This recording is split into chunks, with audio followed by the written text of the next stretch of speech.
Welcome to the first episode of Today in Arizona Accounting with Wallace, Plese Dreher. I'm super excited to be joined today by the man himself, Randy Brammer, managing partner of the firm. Randy, great to talk with you today. Great to sit with you, Michael. Appreciate it. So, I've got to ask you, you always seem like you're in a really good mood, really happy guy. What do you like most about your job?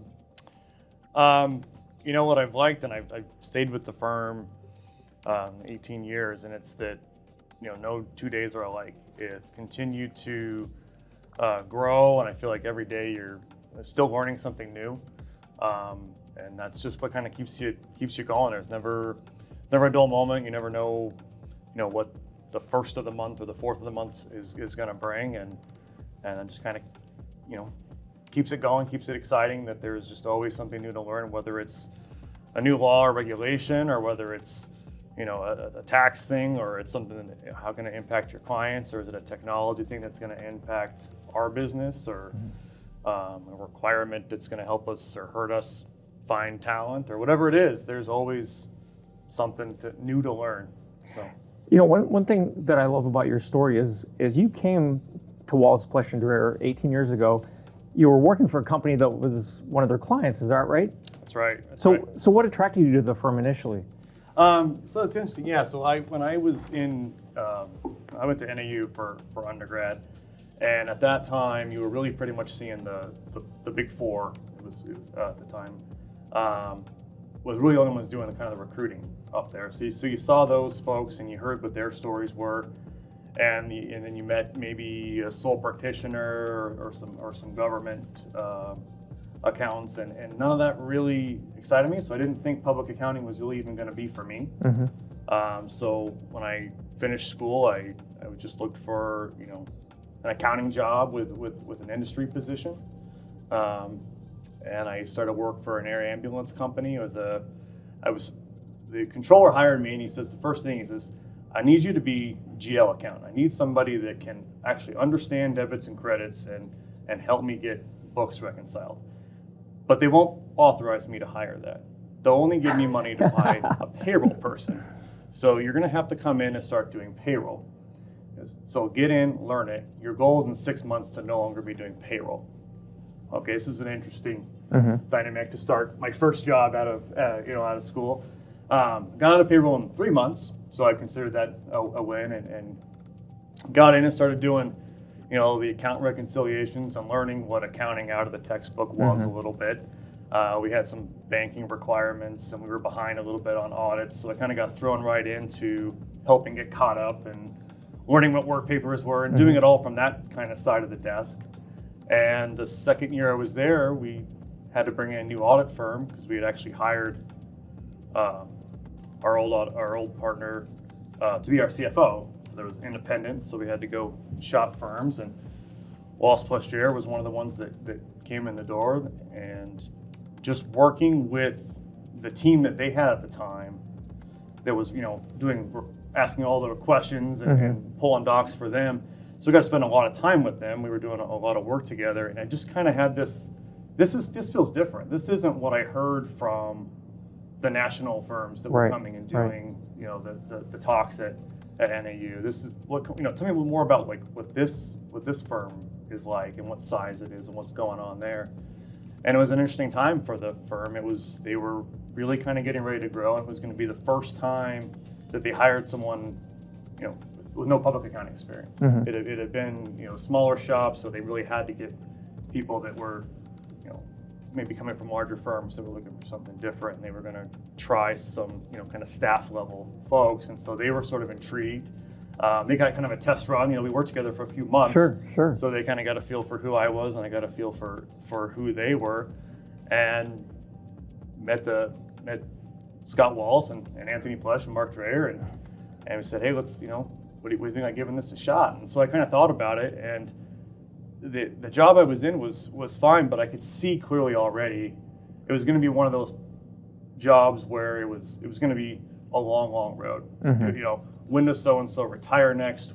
Is so and so going to die or quit? Or that's really my only path for any upward mobility. Was if one of those life things happened to somebody, and that didn't really excite me. I'd already kind of gotten into am I going to be able to learn more from this job?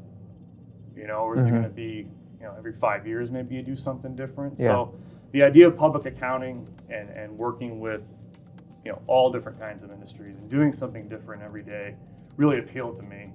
And to be able to do it at a local firm, which I hadn't even really thought of existed prior to that, because they didn't really market. There was they weren't up doing the fairs or the job fairs or anything like that. So talking with them and decided let's make it a go, and that's kind of and then you went on to become the youngest partner in firm history. So what was it about the culture there that allowed that to happen? Where because you think of accounting firms and you think of them as more conservative, but they brought you on and you became the youngest partner ever. What was it about the firm that allowed that to happen?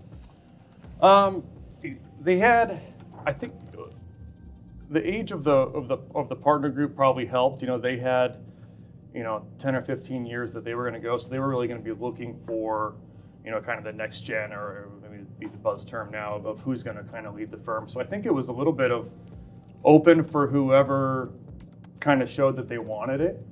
Who would step up here or there, who would take on something new, and who maybe showed they liked getting out and meet with clients and work a little harder when you have to, and teach others when they started, and just kind of a natural progression. And that sort of led to, I never really felt the need to leave, because like I said, I was always, if I was being promoted and I was doing things differently and turned into where I was training people, or maybe going out and building my own network and developing my own client relationships, and just always learning, kind of having fun, doing stuff along the way. And so there was never really any barrier to a promotion. It was if you're continuing to do the next thing, then there was always a place for you. And the firm was growing, and Phoenix is growing, and so maybe a lot of it was just luck and timing, but well, one of the things that I've always loved about your firm is that you do seem different than most other accounting firms. In terms of diversity and age and gender, you have one of your partners is one of our most influential women this year. Can you talk a little bit about the culture? What makes Wallace, Plese Dreher so special? Yeah, I think early on, probably even before it was before a COVID or before it was the trendy thing to do, the firm's always been very flexible. Even back to when I was starting, it's always kind of been a family first, and you have to be able to have that to get excited about what you're doing while you're there. So the kids got a baseball game or a dance recital or whatever it is. It's even back to when I first started. That's never just been an issue. Be accountable, for yourself, and do what you say you're going to do, and let your team know what your situation is. Communicate. If you communicate and you get your stuff done, it's just never been a barrier to making sure that you can do the things in your life that are important to you. And I think that's just attracted a lot of people. We always had some, part-time people or folks that are coming back from having kids and want to come back, but they're not ready to, to full-time. And can we have a balance? And I think a lot of firms, historically large firms, but even still firms of any size, maybe haven't embraced that as much, because it's harder. Sure. Initially, it's nice if everybody that works for me is right here in front of me, and we all work the same shift, and that that just pencils very easily. But it's not realistic, and doesn't allow people to be people and have their own lives. And so I think that's what's really helped us draw just a great group of people, and diverse mix of people, like you say, ages and backgrounds that want to be able to grow their own career and serve clients, but need to have the ability to not give up the family life also. So speaking of that, if somebody's watching this right now and they're saying, "Hey, that sounds pretty good to me," what kind of people are you looking for to join the firm? We're looking for folks that are smart. Obviously, some background in accounting is nice. Does that help? That helps. That helps. The work is getting relatively diverse, and that it's not.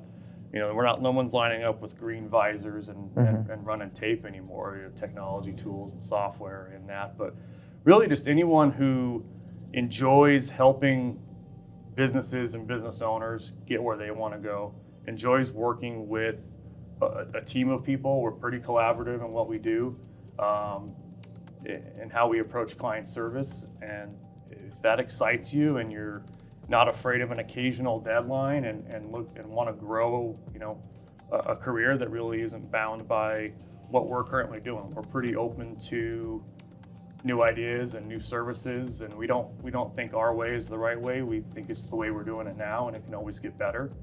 So if you want to come and sort of make your mark and grow, and then I think that we have a great spot for you. How has accounting changed? It's not like what we used to think about even 10 years ago. How has it changed the most in your career? It's moved a ton from the compliance is still very important, and the compliance is it's kind of like the making sure people can sleep at night. The tax returns are done on time and that they're accurate. That if they need an audit for whatever requirement, that it's done and it's done in a well. And I think we have a pretty good reputation, in Phoenix in particular, of doing good work.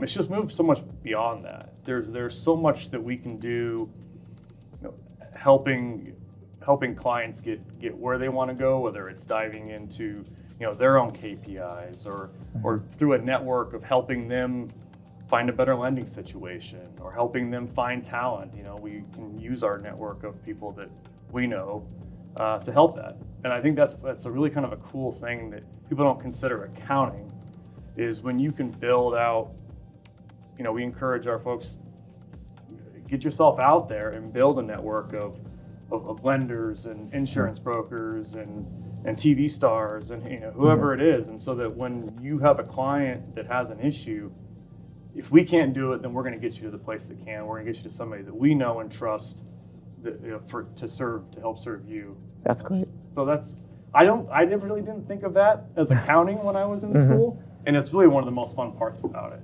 Right. So what do you enjoy the most in your career now? What do you enjoy the most about going to work every day? What do I enjoy the most about going to work every day?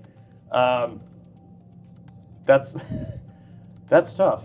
It's I still think I like the best.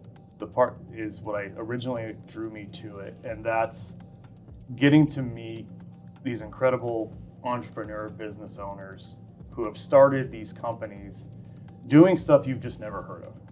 Like, how is that? And then you hear their story of where they came from and their background. They started in their garage and mortgaged their house and bought their first truck or whatever the story is. They're really just awesome. And when you can hear and see where they get to, and if you can be just a little part of it and help them get to the next step, I mean, that's about as cool as it gets. And then any ability when I can watch folks that we've hired, go from staff to manager or move through and see them build their own career. I mean, that's great. That's great. Okay, so if there's a business owner out there who needs your help, or if there's somebody that's looking for a career change or a career start and they want more information, how can people learn more about your firm? Well, we of course have a website run brilliantly by Barbara Dillon, our marketing director over there. So WPDCPA.com. It's a website. You'll see every one of us. We're all listed there. You can contact us there. There's a contact us page that will take you to a link where you can send us information, tell us a little bit about yourself. The job postings are there. We're on LinkedIn. We're on Twitter. We're on Instagram. So I think we're out there. We're the book a list. So I think there's any way to get a hold of us through the online formats in particular, and if in doubt, give us a call. Well, great. Well, Randy, thank you for joining us today in Arizona Accounting. Make sure you check out Wallace, Plese Dreher, and if you need help with your business or if you need help with your career, check them out. Thank you, and we'll see you next time.